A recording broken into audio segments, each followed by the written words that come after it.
네, 파업에 들어간 보건의료노조의 입장 지금까지 들어봤는데요. 이제는 정부 입장 들어보는 시간 준비했습니다. 박민수 보건복지부 2차관 나와 있습니다. 안녕하십니까? 네, 안녕하십니까? 예.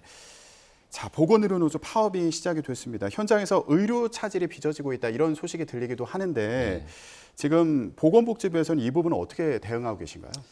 예, 저희들 지난 6월 28일에 의료기관 파업 상황 점검반을 제2차관인 제가 반장으로 해서 구성을 해서 계속 모니터링하고 또 대응 체계를 운영을 하고 있고요.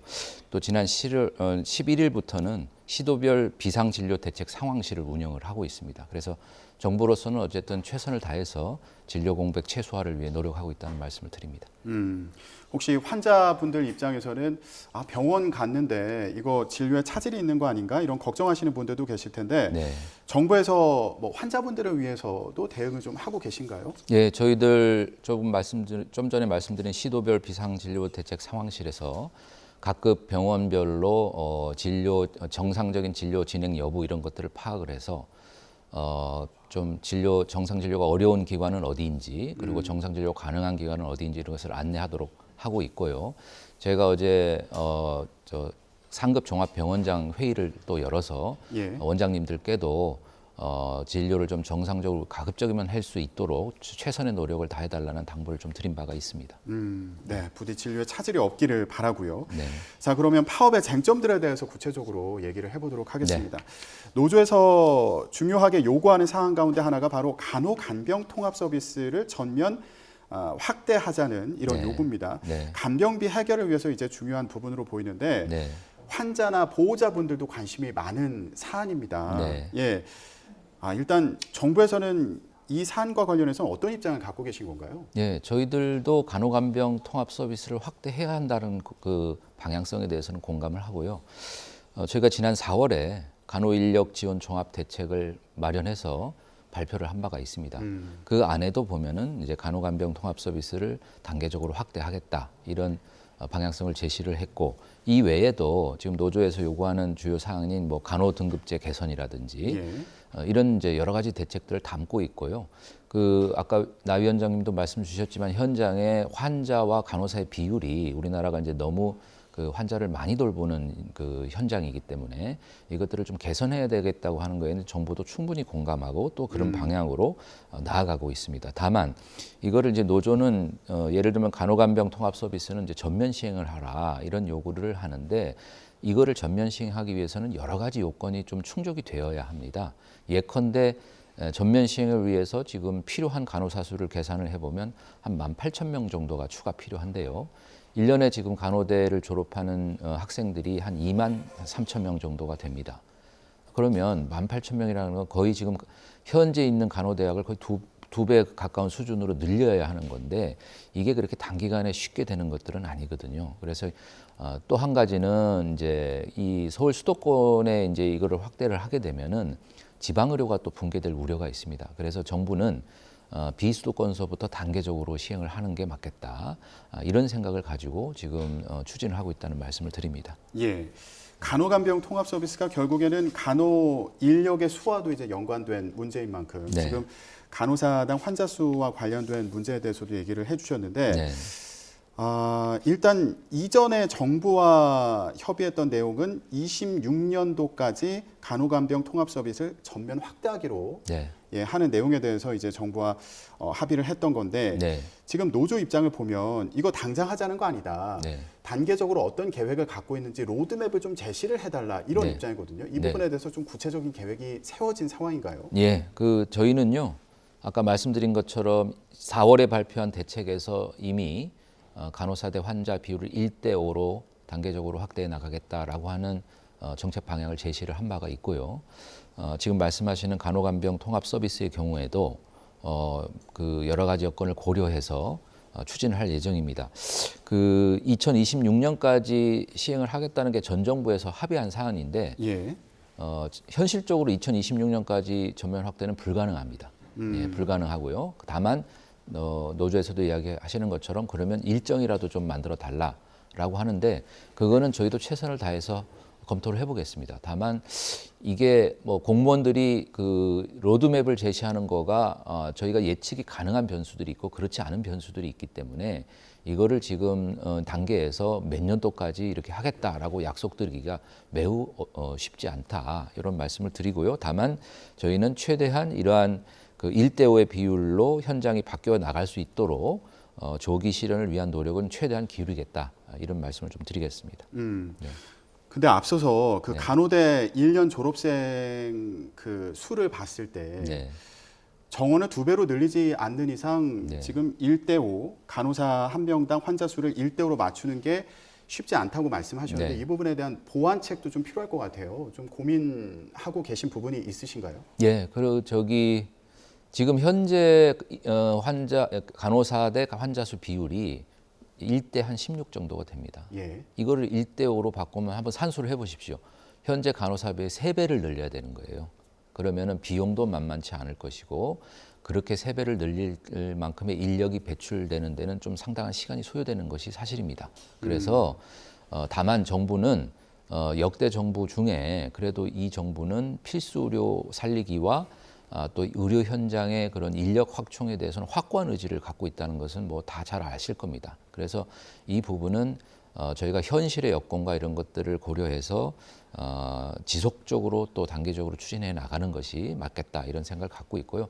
가급적이면은 조속하게 실현하기 위해서 최대한 노력을 할 것입니다. 예. 그 방향성에 대해서 이제 공감을 하고 있고 네. 그리고 정부에서도 그런 의지를 밝혔지만 네. 구체적으로 언제까지 어떤 절차를 거쳐서 네. 이거를 완수하겠다 네. 이 얘기를 지금 당장 하기는 어렵다 이런 말씀이시죠? 그거 밟아야 될 절차가 많이 있어요. 왜냐하면 이렇게 할 때는 재정도 많이 소요가 되는데요. 결국은 국민들께서도 거기에 합당한 보험료를 부담하셔야 됩니다. 그러면 국민들께 이 부분을 설명하고 설득하는 그런 절차와 과정이 필요하죠. 근데 노조는 지금 당장 스케줄을 제시하라. 이 얘기는 뭐냐면 저는 좀 국민들을 겁박하는 거 아닌가 이런 생각이 좀 듭니다. 그래서 정부가 제시한 정책 방향에 대한 타당도, 그다음에 그것을 이루고 준비해 나가기 위한 노력 이런 것들을 국민들께 제시하고 여기에는 비용도 소요됩니다. 이러한 비용을 조금 부담해 주시면 우리 현장이 훨씬 더 좋아지고 의료 서비스의 질로서 국민들한테 돌아갑니다라고 하는 설득의 과정이 필요한 것이죠. 제가 뭐 국민들의 부담할 돈을 마음대로 그 몇만 원씩 보험료가 올라가는 조치들을 당장 할 수 있다 이렇게 노조한테 하는 거는 저는 그건 거짓말이라고 생각합니다. 네. 지금은 이와 관련해서 충분한 재정을 갖고 있는 상황이 아니다. 그렇습니다. 예. 네. 노조의 입장을 보면은 추경안이나 아니면은 내년도 예산안에 반영을 해서 네. 이거를 추진해 달라는 얘기도 나오는 것으로 알고 있는데 이거는 검토 사안이 아닌가요? 지금 노조에서 요구하는 건 대부분은 건보 수가로 해야 되는 부분이라서요. 그 국가 예산하고는 좀 다르고 건강보험 재정으로 해야 되고 건강보험은 우리 건강보험정책심의위원회라는 곳에서 내년도에 수가와 보험료를 결정하는 절차들이 있습니다. 그래서 이제 내년도 보험료는 이제 8월쯤에 이제 그 논의하는 자리가 있을 텐데요. 이런 이제 정책 방향이나 이런 게 추가 소요되는 재정은 얼마가 들어갈지 이런 부분들을 다 제시를 하고 이만큼 소요가 될 테니 좀 보험료 인상을 얼마만큼 좀 해달라 이런 논의를 그 다 가입자 대표들이 들어간 그 건정심의 합의를 거쳐서 이루는 것이지 정부가 마음대로 그것을 몇 프로 인상하겠다 이렇게 할 수는 없는 것입니다. 현재 건보 재정으로도 이 정책을 추진하기에는 문제가 있다, 무리가 있다 이런 말씀이시죠? 그렇습니다. 돈이 아까 그 간호간병 통합 서비스 그 한 항목만 해도요. 전면 시행하는데 약 2조 7천억 원의 돈이 들어갑니다. 작년도 저희 건보에 한 3조 4천억 원의 이제 시제금이 남아 있는데 이 돈은 이제 예상치 못한 지출에 응하기 위한 예비비이지 이러한 돈을 쓸 수 있는 돈은 아니에요. 그리고 사실은 최근에 뭐 응급실 문제라든지 소아과 문제라든지 여러 가지 필수 의료의 문제가 발생을 하고 있고 그런 문제를 해결하기 위한 데에도 또 재정이 소요가 되기 때문에 뭐 간호 정책에만 돈을 다 쓸 수는 없는 것입니다. 알겠습니다. 지금 노조에서 주장하고 있는 또 하나 그 쟁점 중에 하나가 코로나19 전담병원의 손실 보상을 충분히 해달라 이건데 네. 내용을 좀 봤더니 병원들 입장을 보면요. 네. 코로나19가 이제 그 전담병원에서 해제가 되고 나서 병상 가동률이 정상화되는데 한 3, 4년 정도는 걸릴 텐데 지금 정부에서는 1년 동안 지원을 한다는 거잖아요. 네. 이게 충분하지 않다. 네. 이런 입장인 것으로 보입니다. 네. 지원 기간과 그리고 네. 금액을 늘릴 계획은 없으신지. 그 어떻습니까? 부분은 저희들이 앞으로 좀 더 살펴보도록 하겠습니다. 그리고 이제 재정 당국하고의 협조도 필요한 상황이기 때문에 제가 여기 이 자리에서 약속드리기는 좀 어렵고요. 다만 회복기에 저희가 6개월에서 1년의 기간 동안에 그 회복기에 필요한 이제 재원을 지금 이제 드리고 있는데 현장에서는 이제 기관에 따라서 어디는 이미 그 완벽하게 회복을 하신 기관도 있고요. 좀 그렇지 못한 기관들이 있습니다. 사유도 다양하고 의료진을 구하지 못하는 사유서부터 여러 가지 사유들이 있는데 지난 코로나 3년 동안에 애써주신 덕분에 뭐 잘 극복을 했고 근데 이제 그때 사실 정부는 그 손실보상을 사실 굉장히 충분히 드렸어요. 그래서 보통 병상에서 소요되는 돈의 1배에서 14배까지 해당되는 돈을 드렸고 그 3년의 기간 동안에 또 많은 흑자들이 또 있었습니다. 그래서 그 흑자들을 가지고 어떤 데 썼나 이렇게 봤더니 뭐 빚도 갚으시고 그다음에 그 퇴직금 충당금도 충당도 하시고 여러 가지 이제 조치들을 하셨더라고요. 그래서 저희들이 그 부분은 면밀히 좀 살펴보고 추가 지원이 필요한지 여부에 대해서는 추가 검토를 해 나가도록 하겠습니다. 알겠습니다.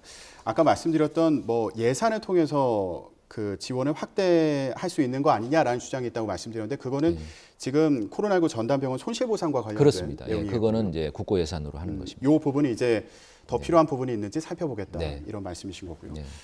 지금 파업이 장기화될 가능성에 대해서도 얘기가 나오는데 네. 지금 정부에서는 이거 불법 행위다 이런 입장이신 거잖아요. 불법이다 아니다 이렇게 뭐 그 일도 양단적으로 말씀드리는 것은 아니고요. 제가 어제 인터뷰에서도 말씀드린 바가 있는데 노조가 파업을 하는 것은 법에서 인정한 권한입니다. 근데 법에서는 요건을 갖추도록 하고 있고요. 그 요건 중에 중요한 것은 그 파업의 대상을 그 노사 협력의 주체와 협상하여야 된다라고 하는 부분이 있어요. 그런데 아까 나 위원장께서 나오셔도 복지부가 하는 거에 따라서 파업을 계속 할 수도 있고 아닐 수도 있고 이거는 뭐냐면 정부를 지금 파업의 대상으로 보고 있다는 것입니다. 이것은 노조법에서 허용하는 것이 아닙니다. 예. 노조법에서 허용하는 파업의 권한은 근로조건 개선을 위해서 협상을 하라는 것이고 근로조건 협상의 당사자는 사용자 측이다. 노조는 사용자 측에 대해서 권한이 있는 것이지 정부를 대상으로 하는 것은 아니다. 그리고 제가 아까 말씀드린 것처럼 정부의 정책이라는 것은 여러 가지 여건과 또 국민의 부담과 이런 것들을 종합적으로 고려해서 해야 되는데 이거를 지금 당장 해내라, 스케줄을 제시하라 이렇게 하는 거는 저는 정부를 겁박하는 게 아니라 이거는 국민을 겁박하는 거다 그렇게 생각을 합니다. 근데 지금 파업의 대상이 되는 거는 그러면 각 개별 병원이라고 이제 말씀하시는 것으로 이해가 되는데 네. 정책과 관련해서 병원과 이제 뭐 협의를 할 수는 없으니까 네. 노조에서는 정책의 개선을 이제 요구하고 있는 그런 그렇습니다. 상황이다 보니까요. 예. 그렇게 되면은 이제 서로 협의가 되지 않고 파업이 길어질 가능성에 대해서도 얘기를 할 수밖에 없는데 네. 불법 행위는 아니라고 하셨지만 불법 행위에 대해서는 엄정 대응하겠다 이런 입장인 만큼 네. 앞으로 혹시 복귀하지 않을 경우에 뭐 화물연대 파업 경우처럼 그 네. 업무 복귀 명령 같은 대응도 가능한지 네. 예, 어떻게 예상할 수 있을까요? 그 지금 오늘 하고 내일은 이제 총파업이기 때문에 이제 산단 차원에서 하는 것이고요. 아마 다음 주서부터는 이제 사업장별 이제 파업이 진행이 될 텐데요. 저희들 어쨌든 이제 이 상황을 면밀히 보겠습니다. 그래서 현재는 관심 위기 단계를 이제 발령을 하고 있는데 필요하면 요 위기 단계를 상향하는 조치도 하고 그다음에 조금 더 문제가 심각해진다 그러면은 군병원이나 경찰병원 그다음에 공보위 군의관 등 정부가 동원할 수 있는 모든 조치들을 통해서 환자 진료에 문제가 없도록 최대한 좀 지원을 할 것이고요. 지금 말씀하신 업무 개시 명령을 발동할 것이냐 여부에 대해서는 면밀히 보겠습니다. 업무 개시 명령은 정당한 사유가 없이 진료를 중단한 경우에 내릴 수 있는 조치입니다. 근데 지금 이제 파업은 절차를 밟아서 진행을 하고 있고 다만 이제 노조가 지금 발표하고 또 발언하시는 내용들을 보면 정부에 하는 거를 보고 파업을 여부를 결정하겠다 이렇게 하는 거는 분명하게 그 지금 파업의 권한 범위를 벗어나는 그 말씀들을 하시는 거거든요. 그래서 이 부분이 정당한 건지의 여부에 대해서는 법적인 검토를 면밀히 거쳐서 필요하다 그러면 그러한 조치까지도 저희는 검토를 해 나가도록 하겠습니다. 네, 알겠습니다. 네. 근데 정책과 관련해서는 협의 가능성이 전혀 없는 겁니까? 주체가 아닌 저희가요 겁니까? 대화의 끈은 놓지 않습니다. 예, 그래서 협상을 할 수는 없지만 저희가 정부가 추진하고 있는 정책의 방향과 내용 이런 것들은 지금까지도 충실히 설명을 드렸고 앞으로도 계속해서 그러한 설명 노력은 계속하도록 하겠습니다. 네, 알겠습니다. 보건의료 노조 파업이 오늘부터 시작이 됐는데요. 관련해서 양측의 입장을 들어보는 시간 마련했습니다. 지금까지 박민수 보건복지부 이차관과 함께 얘기 나눴습니다. 말씀 고맙습니다. 네, 고맙습니다.